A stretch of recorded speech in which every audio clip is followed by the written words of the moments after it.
Greetings, my name is Raphael. I am 27 years old. I have been teaching for 17 years because I've been teaching since age 10.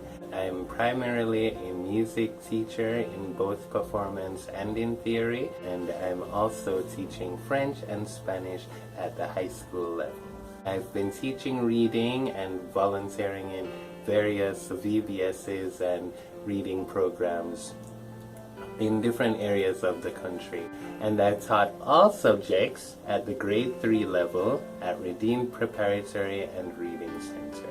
I currently am a music teacher, and I teach from my studio as well as at Redeemed Preparatory.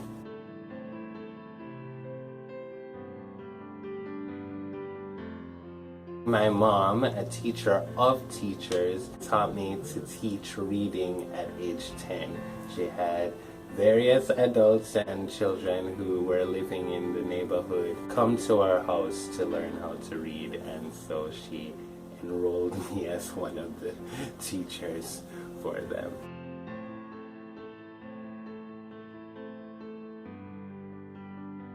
At first I was pretty scared being put in charge of somebody's education, but I realized a couple things: that they, just like me, had to learn to read, that this is such a beautiful gift to be able to comprehend words on paper and words on signs and stuff like that.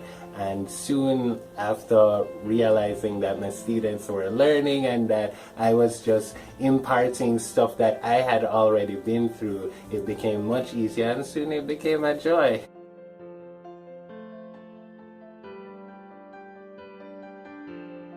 There is always something new to learn. Even in the areas that you have a passion for, there's always something deeper, something more that you can learn about your passion. Even if your passion is sleeping, I know that there's a degree in the study of sleep. You can even get a doctorate in that degree. So no matter what your passions are, listen, you can go for them, and there will be places open to your passions and to what you want to do, and you can make a living in this day and age from whatever your passion is.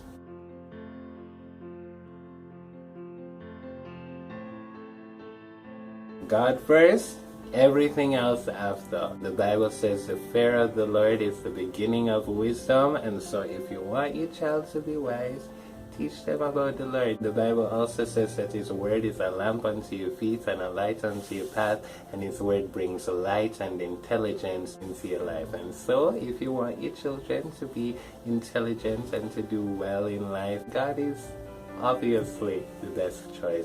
And then He is with them through everything. He is with you through everything. He's a comfort when you need it. He's a provider, a protector, and all He asks is that you learn of Him, that you believe in Him, that you love Him. This is the best thing that you can impart to your children.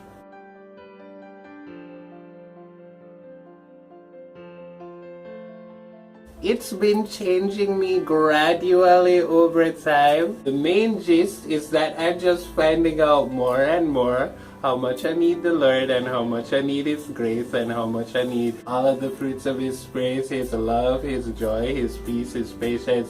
Because just dealing with a bunch of different people from various backgrounds and just navigating that space, trying to get them motivated to learn, and having to deal with situations at home and stuff like that, and just learning about people and learning about myself, and realizing that I don't have it all together, and just have to, like, my prayer life just very active whenever I'm teaching.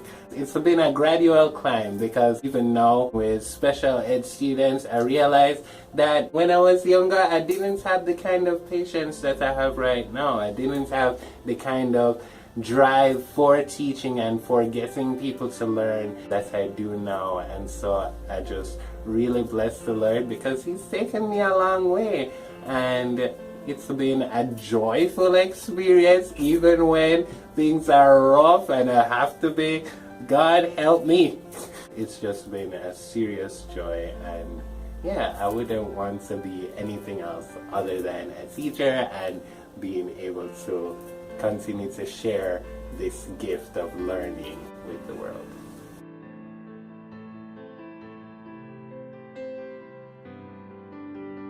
Before, it would have been a three-letter word that we all know about that isn't going so well. But right now, it is how to figure out how to have physical classes in the reality of a pandemic.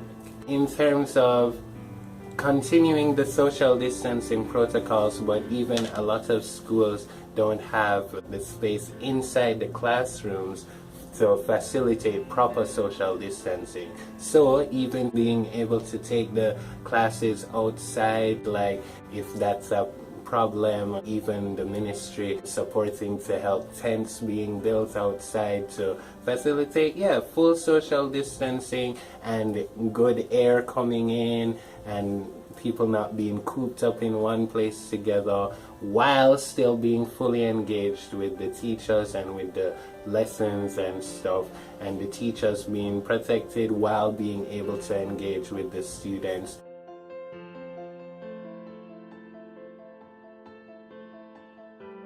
One of the funniest and also one of the most impactful teacher moments I've had is when one of my students, who was having trouble with one of his lessons, he distracted himself by asking me, what's the longest word in the dictionary? And I knew this from before. A word called floxinosinihilipilification. That is a 29-letter word, and it means the action or habit of estimating something as worthless. And so I was just like, okay guys, you all can read. We're going to guess how to spell this word. So I'm going to sound it out and we're going to make our own guesses. And at the time, I knew the word, but I didn't remember exactly how to spell it. And so I put in my guess as well. And we just went through each person writing their own letters to try and spell this long word.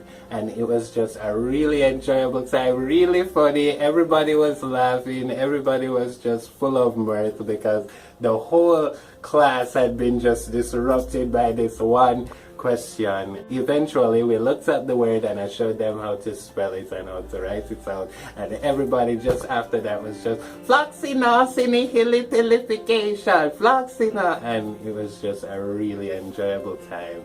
And after that, when I was just like, okay guys, time to get back to work, everybody was pepped up and the work just went smoothly. And so just even that being an opportunity to expand how you learn and bringing joy to learning, that has been very impactful.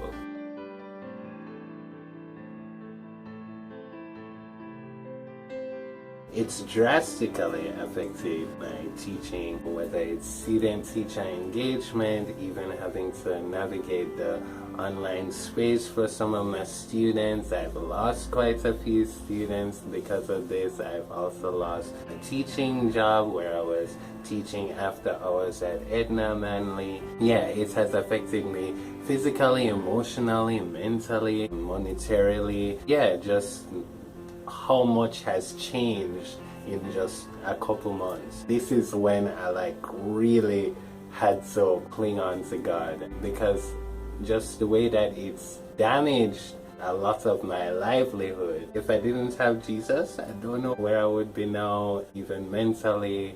And so even what I would want to encourage my fellow teachers out there and the students, I mean, I've heard so many stories from students and parents about the different challenges that even comes with online learning, or even not having it at all and not having any school at all and just being stuck at home and stuff like that. It's very hard for a whole heap of people. And so what I would want to encourage everybody is that now's the time to cling, to engage with the Lord, to really search Him out and to seek Him and to find Him, because He's the only constant in this world. He's the only one who can really pick us up when we're down. The word says that when my heart is overwhelmed, lead me to the rock that is higher than I. And so I say, if your heart is overwhelmed, be led to the rock, be led to Jesus, because he is the one who can take you through